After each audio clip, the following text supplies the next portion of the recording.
Pose do Rodo solto. Sim!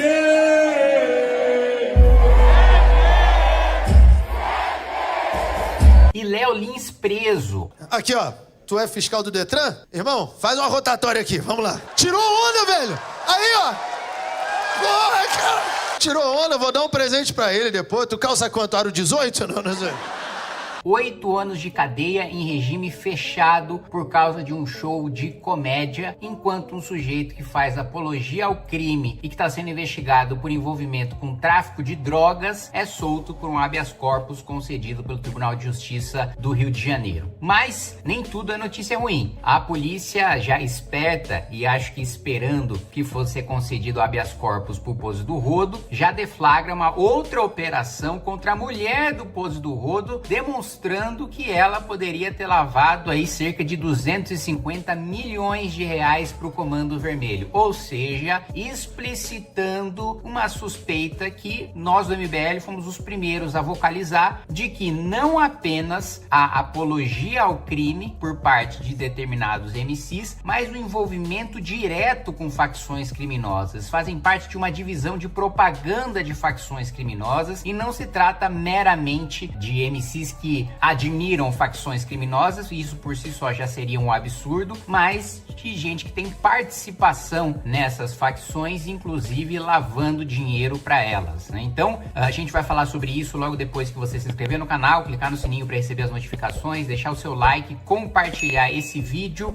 e lembrando que nós estamos com o Clube do Livro do Movimento Brasil Livre para você que quiser receber os títulos diretamente na sua casa, não só os que já foram lançados, mas os vários, dezenas e centenas que serão lançados futuramente, e ajudar na expansão da editora Valete. Bom, primeiro vamos falar sobre a soltura do Pose do Rodo, né? Basicamente o que a decisão do desembargador diz, e para vocês entenderem o que aconteceu, né? Foi decretada a prisão preventiva, né, do Pose do Rodo pelo juiz de primeira instância, a pedido da polícia, justamente para preservar a investigação, né? Para que ele não atrapalhasse as investigações até que elas terminassem. Essa é uma das razões pelas quais você prende preventivamente uma pessoa. Se há perigo de fuga, se há risco à ordem pública, se tem o risco dele ir atrás de testemunhas de outras partes envolvidas no processo para atrapalhar a investigação, para destruir provas e por aí vai. Essa é a fundamentação do juiz de primeira instância que decretou a prisão preventiva. A defesa do Pose do Rodo, então, ingressa com pedido de habeas corpus, impetra uma ordem de habeas corpus no Tribunal de Justiça, e o desembargador, o Tribunal de Justiça, basicamente diz o seguinte: olha, ele não deve ser preso preventivamente, não há razão para que ele seja preso preventivamente. Quem realmente deve estar preso são os chefões, são os mais fortes, líderes de organizações criminosas. O Pose do Rodo é um elo menor, é um elo mais fraco na organização criminosa, e não há razão para ele ficar preso, né? Apesar de soltá-lo, eu, desembargador, determino que ele não pode sair do território ali da comarca em que ele está sendo julgado, em que ele está sendo investigado. Apreensão de passaporte, ele está proibido de entrar em contato com outras partes ou testemunhas ou qualquer pessoa que esteja envolvida no processo. Mas aí eu digo o seguinte, né? A polícia foi muito sagaz, foi muito perspicaz, foi muito esperta em já deflagrar, logo após a prisão do Pose do Rodo, outra operação. E aliás, eu desconfio que a prisão preventiva dele tenha sido justamente um instrumento para garantir que essa outra fase da operação pudesse acontecer tranquilamente, que é a seguinte: mulher de Pose do Rodo é alvo de operação contra a lavagem de dinheiro da cúpula do Comando Vermelho. Engrenagem da qual Vivi Noronha é suspeita de participar movimentou 250 milhões de reais. O Conselho de Controle de Atividades Financeiras, COAF, identificou depósitos nas contas pessoal e empresarial de Vivi, oriundos de supostos laranjas de professor, fornecedor de armas do Comando Vermelho, que morreu no domingo. A polícia afirma que essa engrenagem movimentou 250 milhões. Policiais civis das delegacias de roubo e furtos e de repressão a entorpecentes, além do Departamento Geral de Combate à Corrupção, ao Crime Organizado e à Lavagem de Dinheiro, foram cumprir mandados de busca em endereços no Rio de Janeiro e em São Paulo. A Justiça também expediu ordens de bloqueio e indisponibilidade de bens e valores de 35 contas bancárias, né? Ou seja, já na expectativa, a polícia no planejamento da sua operação, já prevendo, antevendo as críticas, né, à prisão preventiva do Poço do Rodo. Eles já sabiam que gente como Thalíria Petroni, né, psolistas, petistas, outros MCs, artistas, sairiam em defesa do Poço do Rodo, dizendo, olha, ele não tem envolvimento com o crime organizado, ele tá cantando a realidade da favela, bababá, né, aquela balela que, mesmo que não houvesse comprovação do envolvimento mais direto do Poço do Rodo com tráfico ou com lavagem de dinheiro, só o fato dele cantar o hino do Comando Vermelho, com claramente criminosos abertamente mostrando fuzis na plateia,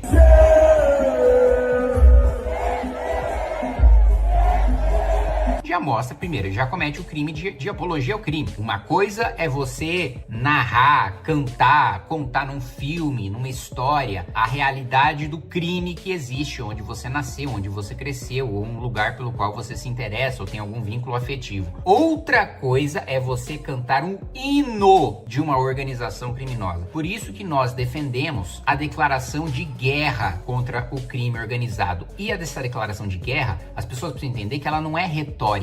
A gente não tá falando de, não, vamos endurecer o combate ao crime organizado com base na legislação, na organização policial e de Ministério Público que a gente tem hoje. Não. O que nós estamos falando de declaração de guerra é como se literalmente houvesse um país estrangeiro invadindo o Brasil e tomando seus territórios. Em caso de invasão estrangeira, o soldado estrangeiro não é titular, não é digno de direitos e garantias fundamentais da Constituição como um cidadão brasileiro. E por que tratar organizações criminosas como um invasor estrangeiro? Porque as organizações criminosas dominam nossos territórios, basta ver, a maior parte do território do Rio de Janeiro está dominado por facções criminosas. Isso também tem ganhado muita força, né, na Paraíba, no Ceará. Outras organizações criminosas têm tomado muito território, né? Não à toa tem sido chamado por parlamentares ali do Nordeste de novo cangaço. Então eles dominam territórios, eles monopolizam os serviços públicos, né? Então todo o serviço de saúde, de assistência social, de educação fica sob a tutela deles, ou seja, é de fato um estado paralelo. Eles possuem milícias, exércitos próprios, possuem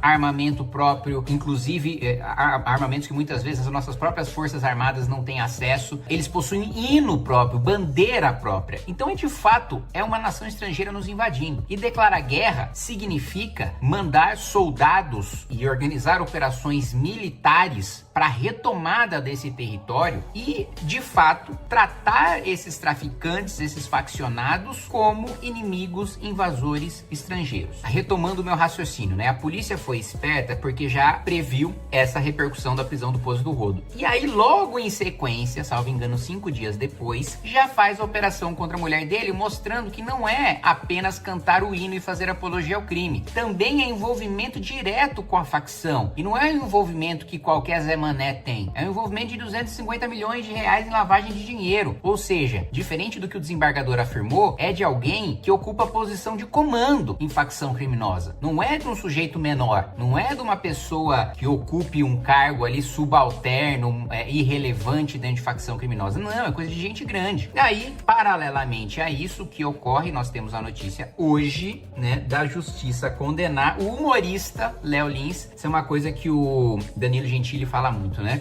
Nós somos o país em que a política é levada como piada e os humoristas são levados a sério. Veja só, 8 anos e 3 meses de cadeia em regime fechado sob a acusação de ter feito, aspas, discursos preconceituosos contra diversos grupos minoritários e uma multa equivalente a mais de R$1.500.000 mais uma indenização de R$300.000. Então assim, vamos lá, gente. Por que as piadas de humor negro do Léo Lins sempre tiveram respaldo legal e não são manifestações de preconceito e discriminatórias? Por uma questão simples do direito penal, que é o dolo. A intenção de cometer aquele crime, a intenção de violar aquele bem jurídico tutelado pelo tipo penal. Ou seja, o crime existe para proteger a sociedade de uma conduta que viola um direito. Então, por que existe o crime de discriminação, de racismo? Para proteger pessoas de todos os tipos de serem perseguidas, de não poder ter um emprego por causa da sua condição, de não poder entrar num restaurante por causa da sua religião, da sua cor, da sua etnia. Pois bem, Léo Lins, assim como outros humoristas que fazem humor negro, não existe o dolo em discriminar. Não existe a intenção de prejudicar qualquer grupo que seja e de violar os seus direitos. Existe o que nós chamamos de animus jocandi, a intenção de fazer piada, a intenção de fazer rir. Portanto, não há um elemento fundamental do tipo que é o dolo, porque a intenção não é discriminar, a intenção é fazer rir. E isso sempre esteve protegido na nossa jurisprudência. Toda vez que ingressavam com ações como essa contra humoristas, a própria justiça dizia, olha, não tem crime, porque a intenção dele é fazer rir. Então assim, 8 anos de cadeia para um humorista, enquanto você tem a soltura de um sujeito que faz apologia ao crime organizado, tem envolvimento com tráfico de drogas e lavagem de dinheiro. Enquanto você tem absolutamente todos os corruptos presos na Lava Jato soltos, um humorista como Léo Lins vai preso quando a única intenção dele é fazer rir. Quem não quer escutar a piada do Léo Lins, troca de canal, não assiste o vídeo no YouTube, não vai ao seu show, pronto, não sofre prejuízo algum, não sente-se ofendido, quem não assiste, não tem justificativa. Mas enfim, ainda como foi uma decisão de primeira instância, ainda cabe recurso à segunda instância, ainda cabe ao Superior Tribunal de Justiça, ainda cabe ao Supremo Tribunal Federal. Espero, e até me coloco à disposição aqui do Léo Lins para qualquer assistência jurídica que ele precise. Ele já sabe disso, a gente já conversou desde o início desse processo, mas faço aqui agora publicamente. Espero que a jurisprudência brasileira seja preservada, uma jurisprudência de décadas, em preservar a liberdade de expressão dos humoristas e o direito que eles têm de fazer rir. Aqui, ó, inscreva-se. Se não bater essa meta de inscritos, eu vou ter que renunciar ao mandato, que eu assinei um contrato aqui, então eu preciso que vocês se inscrevam aí e a gente bata a meta de inscritos, tá bom? Mas tudo bem também, se vocês quiserem que eu renuncie, depois dá uma olhada lá quem é meu suplente. Um abraço.